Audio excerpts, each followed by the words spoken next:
This meeting is now adjourned. Oh, excuse me, and you said any questions, but I was waiting to see if you hit this topic before I interrupted again. That's okay. I have the email that says that y'all are going to discuss whether shampoo assistants could have their separate licenses rather than going into a cosmetology license. So I emailed back, I said, does that mean that it would go like it was back in the day where they didn't have to have any license whatsoever? Or did that mean that they had to apply for a $25,000 course in cosmetology to acquire a $10 to $12 an hour position? Now, as I said before, I have a 3,000 square foot salon. I employ many people, but I can only have 2 shampoo assistants because I only have 7 shampoo bowls, which I think is ridiculous. Over 3,000 square feet, I've got 7 bowls and I can only have 2 assistants. One doing mostly laundry. But I have, and don't say about assistants that these girls can get or people can get to go to beauty school, because I have one right now who's got more licenses probably than all of us in here, including a Wella International license for color. And she, with 2 kids, she's married, she's honest. And she's having to go to school 5 nights a week to get a cosmetology license when she trained under me for 10 years, got her barber's certificate way back when, and does $80,000 a year. So they had to take out a loan, and for her to go to school 5 nights a week with 2 kids, she got a wonderful husband, is all I can say. But how can I take and hire a shampoo assistant and say, you have to have a $25,000 cosmetology license, and I'm gonna start you out at $10 an hour when I train you? You can't do it. So I'm asking that we keep it like it is with the shampoo assistant's license. Ms. Sherry requested your name. Nancy Heyer, Hairstyles Unlimited. We've been in business only 45 years. We'll catch on soon. All right, so I mean, I've seen it for the last 45 years. You know, we were a cosmetology salon. I went to a barbershop and turned the whole place into a barbershop because I couldn't train my people. I'd get them out of school and I'd still have to pay them for a year while I was training them because, sorry to all school owners, but they couldn't walk out on the floor, and I've had some, didn't even know how to hold their shears properly. You know, so we had to retrain everyone while we were paying them. So I went to a barbershop so I could train them from the beginning. Then when alternative hair and all came in, and even though the barbers are the ones who originally started with the toupees, if y'all go back that far, which maybe a couple of us do, but most of us don't. And now I have to have licensed cosmetologists to put a wig on, or a topper, which is what mainly we sell because we specialize in fine thinning hair. But I have 1,000 square feet doing strictly styling. I have 1,000 square feet hair replacement, and 1,000 square feet as massage, electrolysis, and yes, we're licensed for all that.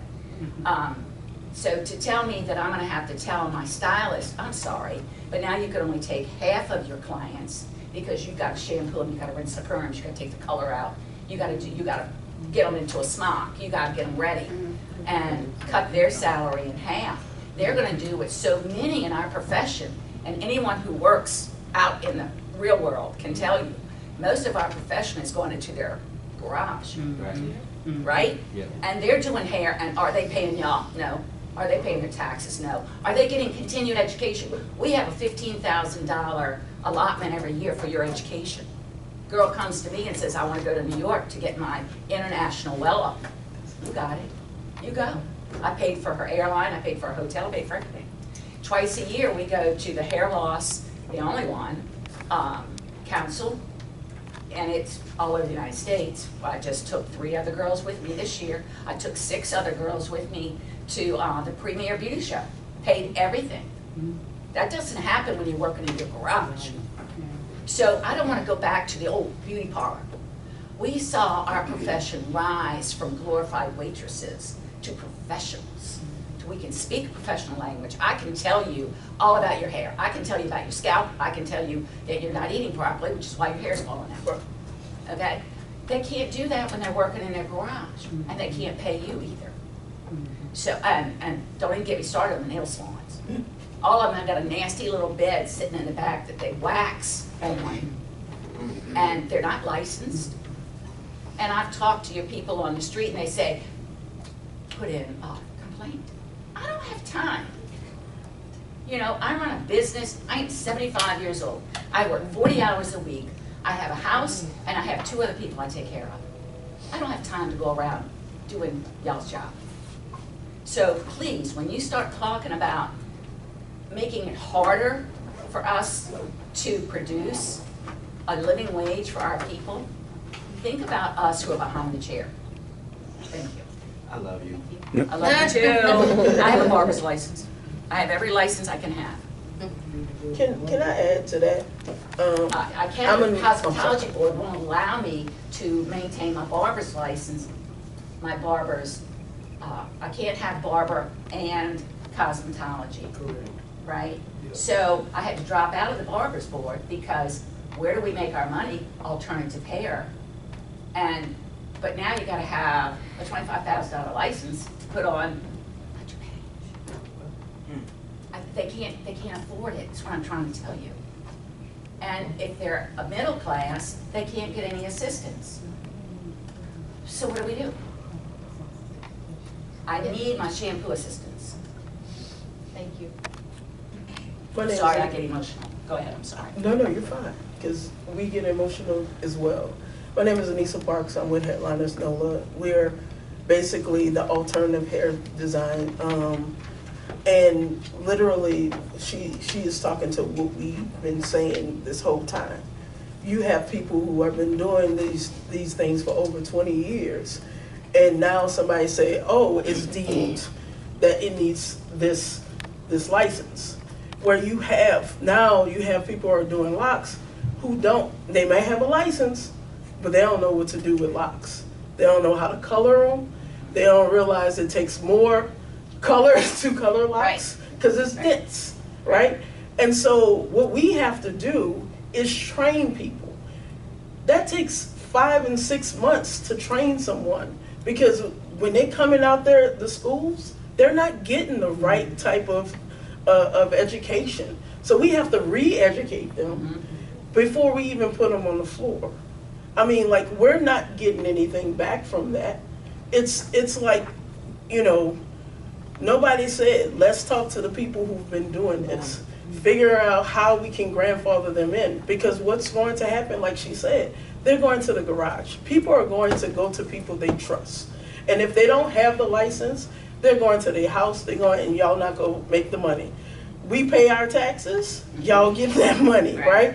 As Louisiana, it's not just the licenses, but the taxes that we're not giving, or they won't be able to give. Right? And if people are not getting their hair done, we got people coming from Houston. We got people coming from Gulfport. If it's harder to get it done where they are, they're going somewhere else. And the cosmetologists are going to go somewhere else. If they're close to Shreveport, they're going to Texas, right? If they're close to Mississippi, they're going to Mississippi, because they don't have any licenses in Mississippi for alternative hair. So when we talk about these things, we need to understand what's around us, because if not, we're going to lose out. Because at the end of the day, the client's going to lose out. Yeah, you might have a license, but if you don't know how to retwist, or you over retwist, and now you're thinning. Now we sending it to you. Sending it to her. Right. But that's not what we want. No. Right? I see it all the time. We only have 4. We have 4. We see the PTSD of people doing locks. They go get somebody and they get it done, and then they come to us and we're doing lock repairs and we're doing all these things. But if people knew from the get-go how to do it, then we won't have that. And I'm just talking about us. We're fine, right? Like, we're okay, but everybody, I'm talking about all these clients throughout Louisiana. They're not getting the right care, right? Like, they're not getting the right care. And like she said, you're going to tell somebody who's been doing something for 20 years, and nobody said, oh, this is something that needs to be standardized, and then you standardize and you basically say, oh, you got to pay $25,000 to do, and most of the schools are not teaching it correctly. They're giving you enough so you can pass, but is that even in the testing? Thank you. Does anyone else have anything to add? Oh, I'm sorry. Let us- Yeah. Okay. Well, this meeting is adjourned. Thank you.